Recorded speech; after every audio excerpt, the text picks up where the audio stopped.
berbahagia. Budaya positif.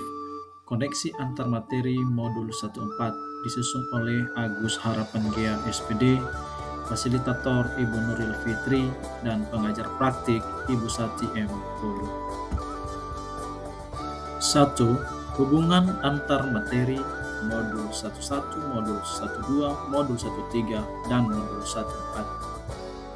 Untuk mewujudkan pendidikan yang berpihak kepada murid dan pelajar yang berprofil pelajar Pancasila, maka seorang pendidik harus memahami filosofi pendidikan KHD yang kemudian diimplementasikan melalui penerapan nilai dan peran guru penggerak, di mana di dalam penerapannya selalu mengacu dan berpedoman kepada visi guru penggerak, dan dari semuanya ini mendorong lahir dan tumbuhnya budaya positif di komunitas sekolah.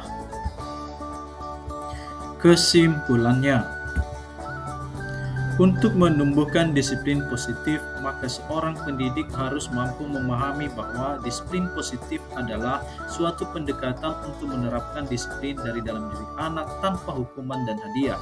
Dan seorang pendidik harus memahami kebutuhan dasar manusia dengan tujuan untuk menerapkan posisi kontrol seperti apa yang mau diterapkan ketika mau memperbaiki masalah murid di sekolah.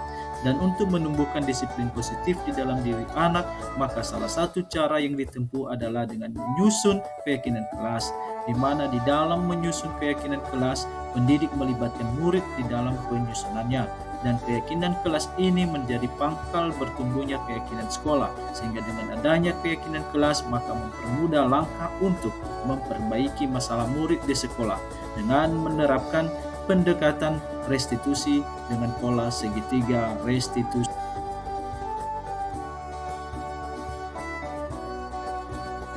Saya memahami bahwa untuk menumbuhkan disiplin positif, maka seorang pendidik harus memahami bahwa untuk menumbuhkan disiplin positif di dalam diri anak tidak dengan pemberian hukuman dan hadiah. Namun seorang pendidik harus memahami kebutuhan dasar manusia sebelum menerapkan posisi kontrol di dalam memperbaiki masalah murid.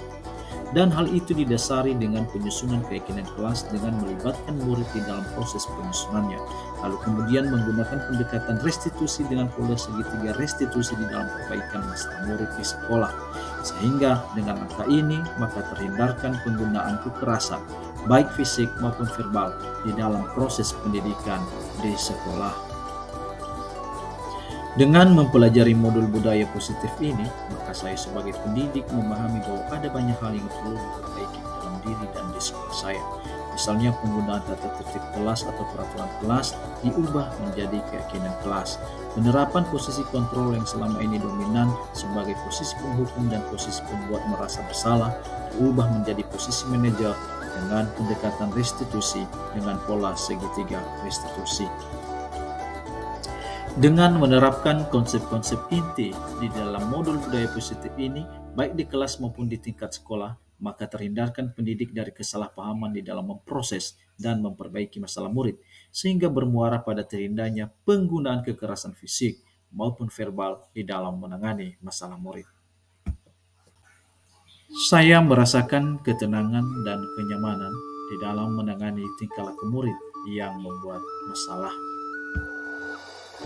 Hal-hal yang sudah baik adalah mengenai perubahan penanganan dan perbaikan masalah murid.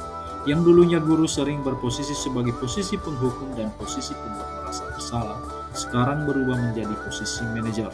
Dan tentunya masih ada hal-hal yang perlu diperbaiki di dalam konteks implementasinya, karena semuanya itu membutuhkan proses di dalam penerapannya untuk menuju tahap yang maksimal dan optimal.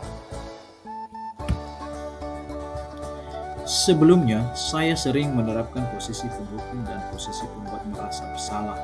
Perasaan saya saat itu diselimuti dengan sikap pemarah dan merasa tidak nyaman dengan sikap seperti itu. Namun setelah saya mempelajari modul ini, posisi yang saya terapkan bila mana menghadapi murid yang bermasalah adalah menerapkan posisi manajer sebagai posisi yang ideal. Dan sangat jelas perbedaannya. Misalnya kalau posisi penghukum maka sikap kita seperti seorang pemarah. Tapi di posisi manajer, sikap kita lebih santai dan tidak marah-marah sehingga murid memahami apa kesalahannya dan mengetahui bagaimana langkah penyelesaiannya. Selama ini, saya tidak mengetahui apa itu segitiga restitusi.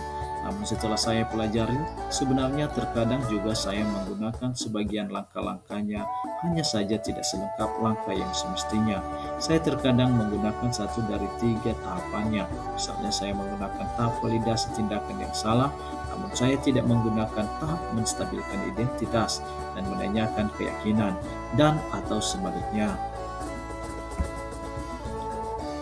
Modul ini sudah menyajikan materi yang sangat lengkap, namun mungkin seiring penerapannya nanti ke depan akan ada hal-hal baru yang menjadi tambahan-tambahan dalam implementasinya.